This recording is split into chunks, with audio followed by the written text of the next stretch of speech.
Ahora, yo recuerdo que existían las cámaras bicamerales, sobre todo de Ujú. presupuesto. La reforma constitucional que se aprobó en marzo para la doble cámara va a permitir ello. Es decir, vamos a volver a esas épocas en que senadores y diputados debatían el presupuesto general de la República. Sí, por supuesto que sí. Por supuesto que sí. Es más, los nuevos reglamentos o la propuesta de reglamento sí establecen la creación de la Comisión Bicameral de Presupuesto. Lo Ujú. dice también la Constitución, porque es importante que una ley que va a tener un impacto en Claro, todo el país y que merece una reflexión esté integrada por ambas cámaras, ¿no? correcto. A ver, este 2024 entonces, la primera ha sido la reforma de la bicameralidad.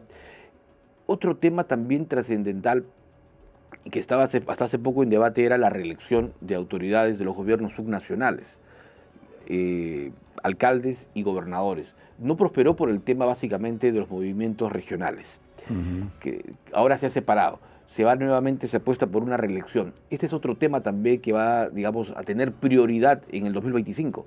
Bueno, como sabemos, toda reforma de carácter constitucional Ujú. tiene que ser aprobada en 2 legislaturas consecutivas. Y la convocatoria de elecciones para gobiernos regionales y locales En debe ser octubre. en octubre o Ujú. noviembre. Significa que tendría que aprobarse en la primera legislatura de marzo a junio y empezando nomás en agosto o septiembre tendría que aprobarse la segunda reforma. El mayor problema que se ha tenido son los consensos. ¿Por qué? Porque hay grupos políticos que tienen una presencia importante en ámbito regional y local y otros que no lo tienen.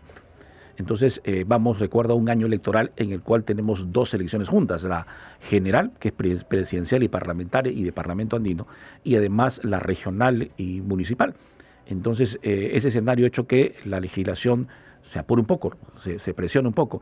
Y aunque no ha sido muy favorable para aquellos que aprobaban la reelección de alcaldes y gobernadores, se ha vuelto a presentar una segunda propuesta legislativa que esperemos genere un consenso, ¿no? No me parece malo en lo personal y como politólogo que una autoridad local pueda reelegirse por segunda vez, porque también es cierto que hay muchas obras que se planifican a largo plazo y hay una experiencia que poder Ujú. también, digamos, darla durante todo el proceso que uno va desempeñando el cargo. Y es importante reconocer eso, ¿no? No solamente pensar que la reelección es un problema porque no permite la alternancia, es que el tema de la alternancia con gente joven de manera permanente no te permite tener una clase política o un conjunto de funcionarios con experiencia, porque el que llega a la alcaldía cambia de funcionarios. Claro. Entonces no siempre hay funcionarios de carrera y eso un poco debilita la institución, ¿no? Correcto. Permíteme volver un poquito, porque se me había ido una pregunta que tiene que ver, claro, no en fecha, pero sí en cuanto al tema de la bicameralidad. Porque se ha establecido que son 130 diputados, Diputados. que se mantiene el número de congresistas, es decir, Ujú. pero son 80 senadores, 60. o perdón, 60 senadores, lo que hace un total de 180. 180. Incluso el presupuesto para el próximo año del Congreso ha crecido porque se estaba pensando comprar, adquirir un terreno, ahí una edificación en el cruce de Guayaga con Lampa, si no me equivoco. Ujú. Ahora, ¿qué va a pasar? ¿Qué va a pasar? Porque ya en los últimos meses se aprobó una norma que establece que no va a ser ese número concreto de senadores y diputados, podría llegarse incluso hasta 270 parlamentarios. ¿Qué ha ocurrido en ese interín? Cuando se ha aprobado la reforma o la ley electoral, la reforma para implementar la bicameralidad, Ujú. se establecía, había 2 criterios, ¿no? El primer criterio de ellos era que la representación debería estar soportada en su legitimidad respecto a la proporcionalidad de la representación de los electores. Es decir, tenemos menos representantes de los que deberíamos tener y que tienen otros países. A Correcto. partir de ahí, había la necesidad de incrementar el número de representantes. Es decir, que progresivamente y a partir del 2031, creo, se vayan incrementando proporcionalmente el número de senadores y diputados. 2031, o sea, no No va a ser ahora, ahorita, no no va a ser ahora. ahorita. Perfecto. En eso se quedó. Así lo aprobó la Comisión, digamos, de Constitución, porque hubo un debate largo sobre ese Ujú. tema. Justificado sí, porque aunque creo que la Comisión actuó más viendo un poco cómo se conducía la opinión pública respecto al tema de la imagen que tiene el Congreso, y decir no vamos a aumentar. Y dejó de lado el tema técnico, que era incrementar. Entonces priorizó el peso de la opinión pública para evitar la confrontación, ¿no? ¿Cuál es la experiencia internacional en cuanto a representación? ¿Un parlamentario por 100.000 habitantes? Entre 100 y 120 mil. Correcto. Es lo habitual, ¿no? Hace algunos años estuve en México. Y Ujú. claro, lo primero que me quería ir es a conocer el Congreso mexicano. Cuando ingreso me quedé sorprendido porque eran 500. 560 diputados. Yo dije, ¿qué pasó? En ese tiempo todavía eran 120 los parlamentarios, pero 560 diputados, solo en diputados, es decir, el grado de representación es mucho mayor, pero o sea, esa cercanía con la gente, ¿verdad? O sea, lo que se busca es un contacto en esta representación, que la gente se sienta representada por una persona, que 100.000 habitantes se sientan representados por un legislador. Efectivamente, ese fue el criterio. Nosotros estamos ahorita como en 180.000, 200 aproximadamente, o 240.000. Entonces, se ha depreciado el valor del voto del elector y su nivel de representación. Somos el único país en toda Sudamérica, literalmente, que tiene esta dificultad de representación, ¿no? Ahora, ¿esto por qué se da? Porque los partidos políticos y los líderes políticos de nuestro país han deteriorado la legitimidad. Ese es el tema. Y ante ese deterioro, evidentemente, no se pueden hacer correcciones de este tipo. Y hay que mantener el sistema que se tiene, un sistema presidencialista que falla, porque no hay una diferenciación, por ejemplo, entre lo que es un jefe de Estado y un jefe de gobierno. Son dos cosas distintas que no hemos definido, por eso es que no se determinan responsabilidades políticas en el modelo presidencialista. Tampoco hemos analizado el modelo parlamentario que tenemos, que si bien es cierto que tiene de alguna u otra manera una distribución de cámaras, como nos ha aprobado, muy equitativa, pero no representa una funcionalidad muy concreta. Es decir, es necesario, por ejemplo, tener las elecciones parlamentarias y presidenciales en el mismo periodo. Podemos dividirlas. Podemos ir a la renovación por tercios, por mitades cada cierto tiempo. Podemos establecer nuevos tipos de cuotas para elegir representantes. No hemos ido a una reforma profunda, creo yo. Hemos ido a una reforma mediática conducida por la coyuntura política y pensando en las elecciones de 2026. No se ha centrado un debate serio sobre cómo sería nuestra reforma ni electoral, ni siquiera en el tema del retorno a la bicameralidad, ¿no? Claro, la cifra repartidora, que es como se distribuye el Congreso luego de un proceso eleccionario general, sigue siendo un problema, ¿no? Sigue teniendo muchos cuestionamientos y, claro, para muchos, no sé si tú estás en el grupo, pero se señalan que esta cifra repartidora está mal distribuida, que no es no es la representación que la población eligió para el Congreso.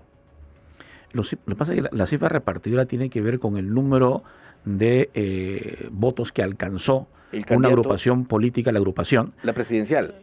Claro, la cifra repartidora, ¿no? Entonces, hay una cuota electoral, en principio, ¿no? Entonces, para pasar la valla electoral, la valla electoral, los que pasan la valla electoral son los que mantienen una representación como agrupación política. Claro, pasan el 5%. Pasan el 5%, ¿no? Eso significa que vas de representación parlamentaria, cuando pases una cantidad también de congresistas. Y la cifra repartidora te ayuda a tener el número de curules, pero no quiénes van a ser. El voto preferencial te guía hacia ellos, ¿no? No sé, más o menos. Correcto. A ver, mirando ya hacia el 2025, ¿qué debe priorizar el Congreso? Primero, para mejorar la calidad política que tenemos, y segundo, para recuperar, al menos en algo, la confianza de la población. En principio, es necesaria una reforma profunda en el Congreso, ¿no? Hay tres grandes problemas: la administración, la gestión política y el tema de la agenda que tiene el Congreso. La agenda política del Congreso nos ha llevado a reformas que no han tenido impacto profundo en la ciudadanía, ni en materia de seguridad ciudadana, ni en materia de inversión, ni en materia de lucha contra la corrupción. Son tres temas que el Congreso no ha logrado resolver, que no ha logrado liderar y cuyas reformas no han tenido el impacto que ellos hubieran querido, ¿no? Y el contacto con el Ejecutivo. Claro, la Presidenta de la República no tiene bancada. Si bien ella fue elegida en un grupo político que sí tiene representación en el Congreso, no coinciden, están separados. ¿Cómo lograr también ese trabajo conjunto que hasta, me parece, antes de la elección de PPK, se podía hacer entre Ejecutivo y Legislativo? Lo que pasa es que existe una especie de alianza, ¿no? Eso está, creo que es clarísimo, ¿no? El Legislativo está soportando al Ejecutivo hasta 2026 para mantener estabilidad política, diríamos, cierto sentido de gobernabilidad, pero que sin embargo el Ejecutivo no ha logrado, digamos, estar al nivel para poder mantenerlo tal cual. Hay muchos casos de corrupción vinculados a la presidenta. Hay situaciones muy complejas en el estado de corrupción por el caso de Odebrecht, que está volviendo a salir nuevamente a partir de los destapes que están habiendo con la información que sacó un periodista, ¿no?, a través de transparencia. Entonces, el caso de corrupción ligado a la presidencia no permite que el Ejecutivo tenga una solidez para la gobernabilidad. Y lo que hace el Congreso es soportarla. Entonces el Congreso no está tomando, pudo haberla vacado en algún momento, pudo haberla presionado y lo va a tener hasta julio en realidad, porque un año antes no puede haber vacancia ni disolución del Congreso. Pero O sea, en un realidad año antes de su término de mandato término o de un año mandato. antes de la convocatoria de elecciones. Término de mandato. Ya. Entonces, digamos que existe esta especie de trabajo en conjunto entre el legislativo y el ejecutivo que está permitiendo que hasta el momento el sistema se mantenga como está. Pero el gran costo político de este escenario es que el nivel de corrupción crece y eso puede asustar la inversión. Algo que carece el Estado peruano en este momento es la capacidad para promover la inversión y para generar predictibilidad. Es decir, para asegurarle a un inversionista que no se van a cambiar las reglas de juego cuando existan crisis políticas dentro del Estado, como golpe de Estado, como cuestionamientos a ministros, como cambio de políticas públicas. Es un tema complicado porque si te das cuenta, mientras la economía nacional marcha tranquila, la crisis política tiene, digamos, un capítulo aparte, ¿no? Claro.